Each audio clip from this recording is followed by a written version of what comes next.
नमस्कार मित्रों, एक बार फिर प्रस्तुत हूँ आपके सामने कादम्बरी प्रश्नोत्तरी लेकर के। आइए बिना किसी भूमिका के प्रारंभ करते हैं आज का विषय। तो आज का सबसे पहला प्रश्न आपके सामने है, तारापीड़ कहाँ का राजा है या तारापीड़ की राजधानी क्या है। प्रश्न किसी भी तरीके से आ सकता है।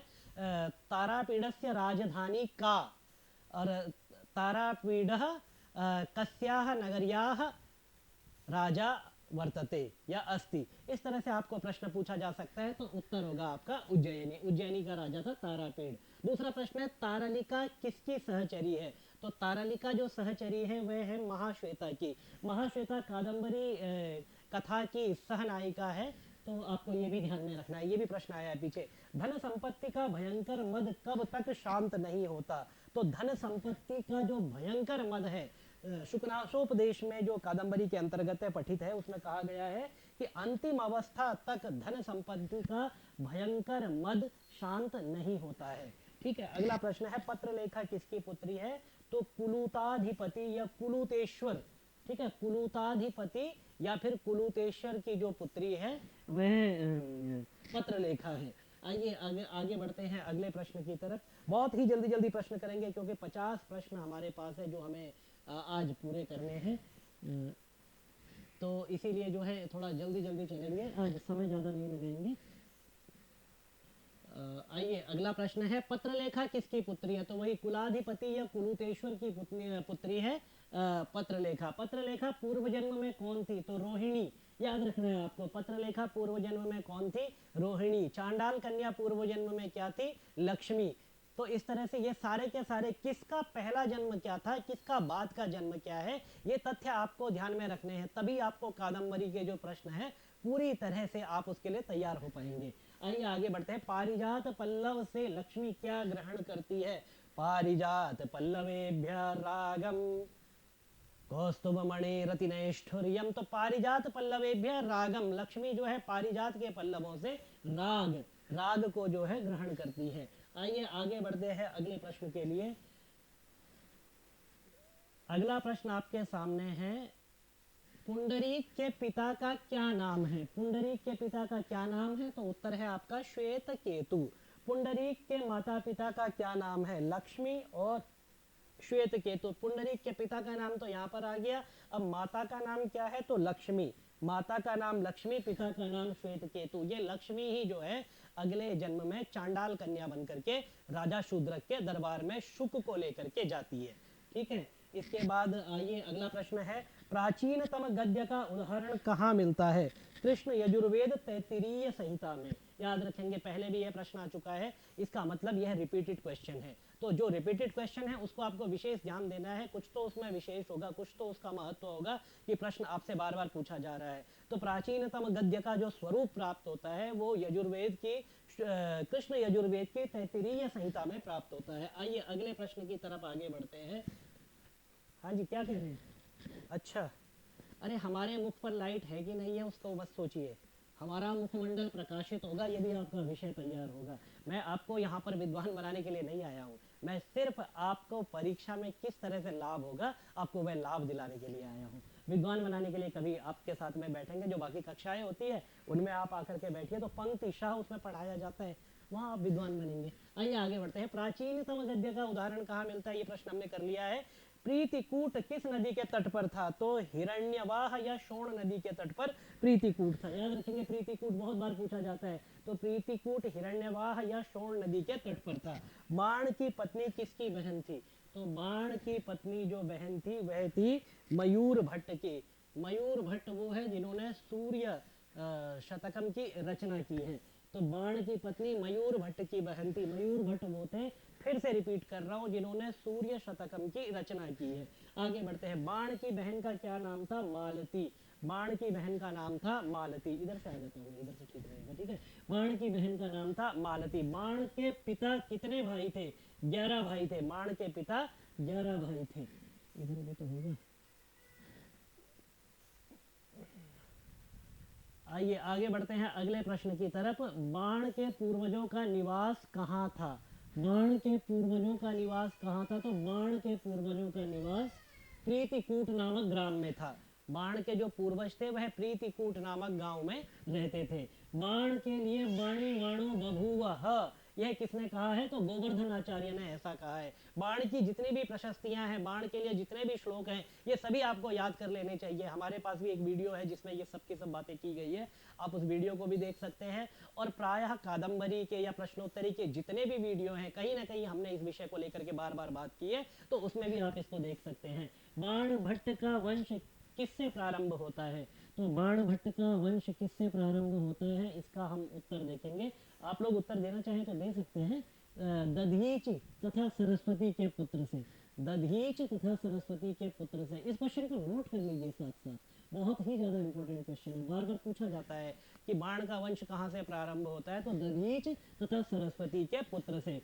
बाण भट्ट का समय हिंसात्मक शताब्दी, बाण भट्ट की रीति, अच्छा बाण भट्ट का समय तो ये है 7वीं शताब्दी लिखिए, हिंसात्मक शताब्दी, किसकी हिंसा करने जा रहा है? 7वीं शताब्दी का पूर्वार्ध, ठीक है, 7वीं शताब्दी का पूर्वार्ध जो है बाण भट्ट का समय है। इधर आ जाता हूँ, यहाँ से देख लीजिए, 7वीं शताब्दी का पूर्वार्ध बाण भट्ट का समय है। और बाण भट्ट की रीति क्या है? तो पांचाली, शब्दार्थयो समो गुंफा पांचाली रीति ऋष्यते, ऐसा जो है बाण भट्ट के विषय में कहा जाता है। तो बाण भट्ट की जो रीति है वह पांचाली रीति है। आगे बढ़ते हैं अगले प्रश्न की तरफ। बाण भट्ट की बहन का क्या नाम है? तो बाण भट्ट की बहन का नाम मालती। यह प्रश्न दोबारा आया है, रिपीटेड क्वेश्चन है, तो ध्यान रखना है। इसका मतलब जब क्वेश्चन रिपीट होता है तो मतलब उसका महत्व बढ़ जाता है। ठीक है, यहाँ पर नहीं रुकेंगे, अब आगे बढ़ते हैं। तो इसीलिए आपको ये रिपीटेड क्वेश्चन को विशेष ध्यान रखना है। बाण भट्ट के अनुसार सज्जन पुरुष श्रेष्ठ वचनों से किसके समान मन का हरण कर लेते हैं? हरंति संतो मणिनूपुराइव, ऐसा अपने प्रारंभिक 20 पद्यों में स्वयं महाकवि बाण भट्ट कहते हैं कि हरंति संतो मणिनूपुराइव, हरंति संतो मणिनूपुराइव। ठीक है, कौन सा छंद है इसमें? इसमें वंशस्थ छंद है। उसका लक्षण क्या है? तो जतौ तो वंशस्थमुदीरितं जरौ। बाण भट्ट ने किस प्रकार का मंगलाचरण किया कादंबरी में? तो नमस्कारात्मक मंगलाचरण किया है। रजो जुषे जन्मनि सत्त्ववृत्तये स्थितौ प्रजानां प्रलये तमस्पृशे अजाय सर्ग स्थितिनाश हेतवे भैमयाय त्रिगुणात्मने नमः। किसकी उपासना की गई है इस मंगलाचरण में? तो त्रयीमयाय त्रिगुणात्मने नमः, त्रिगुणात्मक ब्रह्म की उपासना की गई है। यही से प्रश्न बना लीजिए, 3 गुण कौन कौन से हैं? त्रिगुणात्मक ब्रह्म कौन सा है? त्रयीमयाय त्रिगुणात्मने नमः। तो सत्व रज तम, इन सत्वगुण रजोगुण और तमोगुण, इन तीनों गुणों को त्रिगुणात, 3 गुण त्रिगुण यहाँ पर कहा गया। जो त्रिगुणात्मक ब्रह्म है उसी ब्रह्म की यहाँ पर उपासना की गई है। त्रयीमयाय त्रिगुणात्मने नमः। आगे बढ़ते हैं। बाण भट्ट ने अपने गुरु का क्या नाम बताया है? तो नमामि भत्सो चरणाम्बुजद्वयम्, नमामि भत्सो चरणाम्बुजद्वयम् सशेखरैमोखरिविकृतार्चनम्। तो नमामि भत्सो चरणाम्बुजद्वयम्, तो ये गुरु का नाम भत्सु बताया। कहीं पर भरवोश चरणाम्बुजद्वयम् ऐसा भी पाठ प्राप्त होता है, तो भरवो भी यदि ऑप्शन में होगा तो उसको भी आपको सही लगाना है।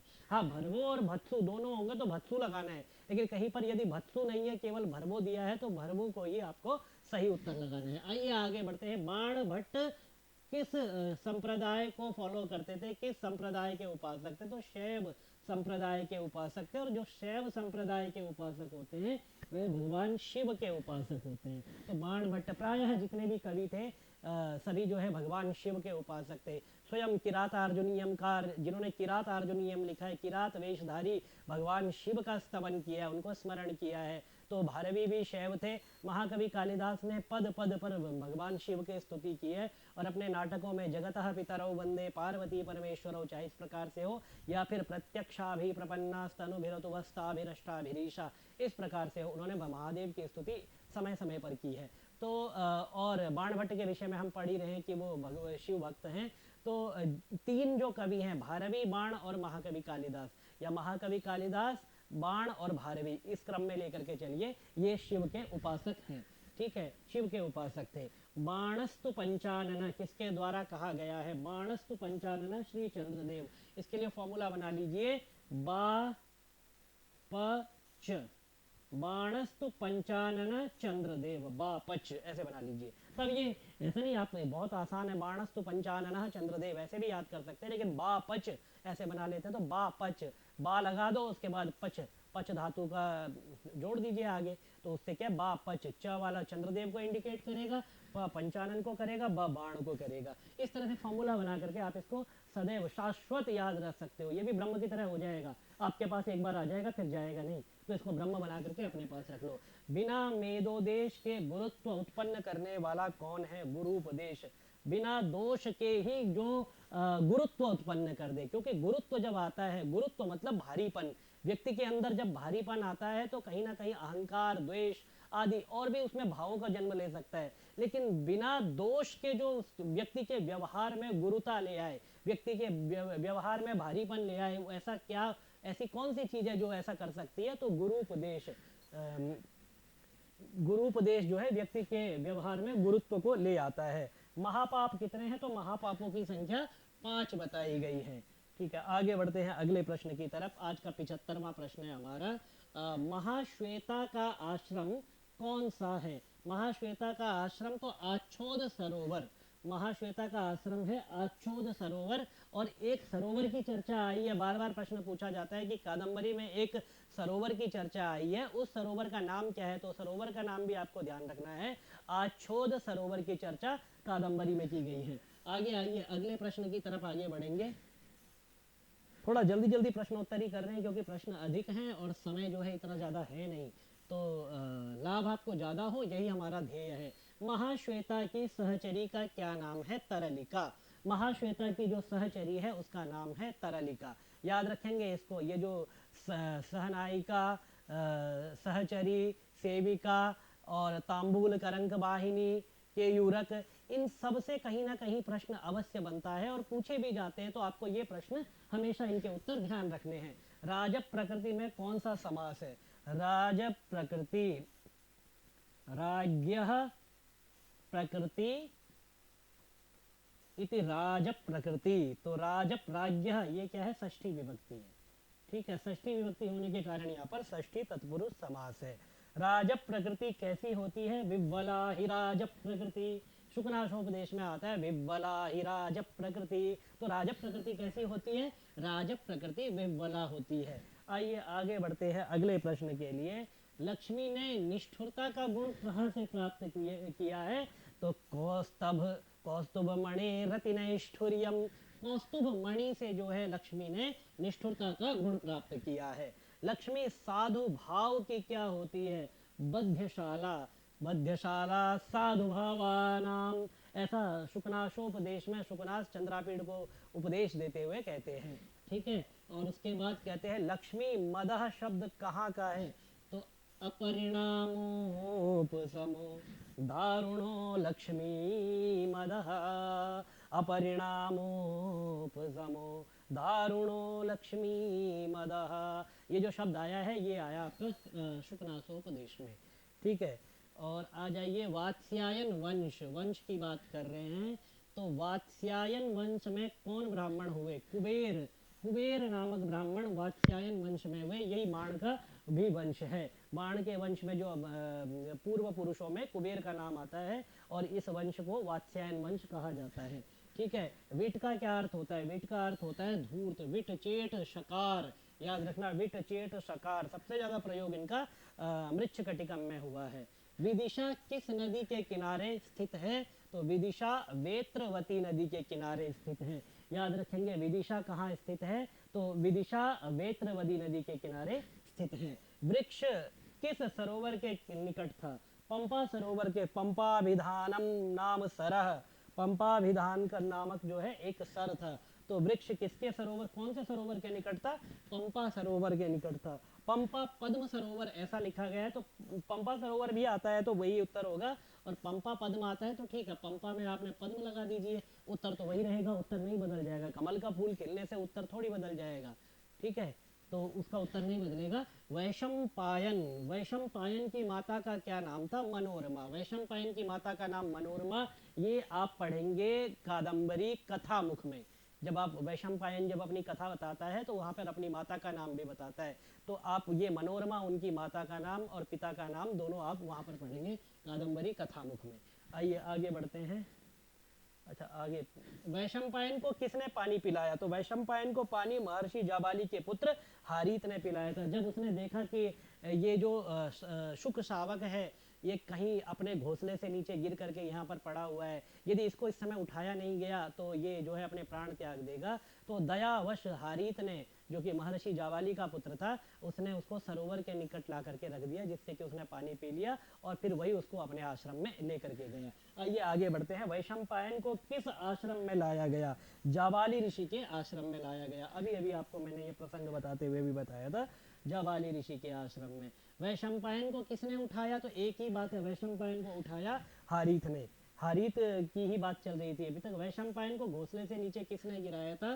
तो शबर सेनापति ने जो है उसको, उसने खाने के लिए जो है निकाला था। उसके पिता को जब खींचा तो अपने पिता के पक्ष पुटेन पक्ष पंखों के नीचे वह छुपा हुआ था, तो वह पिता को तो उसने हाथ से खींच लिया, लेकिन ये जो वैशंपायन था ये नीचे गिर गया।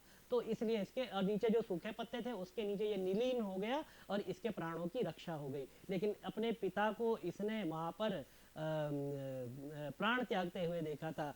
तो इसने एक बात वहाँ पर महाकवि बाण भट्ट लिखते हैं, अकृपणाः खल्वमि प्राणाः, ऐसा यह बीच में अपने मन में भाव लेकर के आता है। आइए आगे बढ़ते हैं। वैशंपायन ये तो हो गया। वैशंपायन जब आश्रम में लाया गया तब कौन सी ऋतु थी? तो ग्रीष्म ऋतु थी। याद रखेंगे, ये इसी तरह के प्रश्न पूछे जाते हैं कि वैशंपायन को जब लाया गया तब कौन सी ऋतु। तो अब पूरा बाँच लेंगे, पूरा पढ़ लेंगे। हो सकता है इतना ध्यान न रखो कौन सी ऋतु थी, कौन सा काल था, तो ये सबका सब आपको ध्यान रखना है।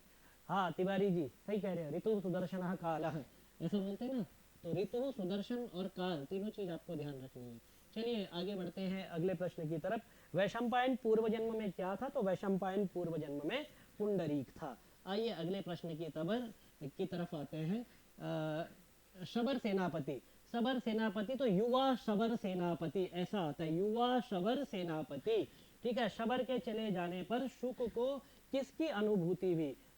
शबर जब चला गया तो इसको प्यास लगी और ये अपने घोंसले से तो नीचे गिरा ही हुआ था। जब इसको प्यास लगी तो इसके चेष्टाओं को देख करके महर्षि जाबाली के पुत्र हारीत ने इसको सरोवर के जल पिलाने का उपक्रम किया था।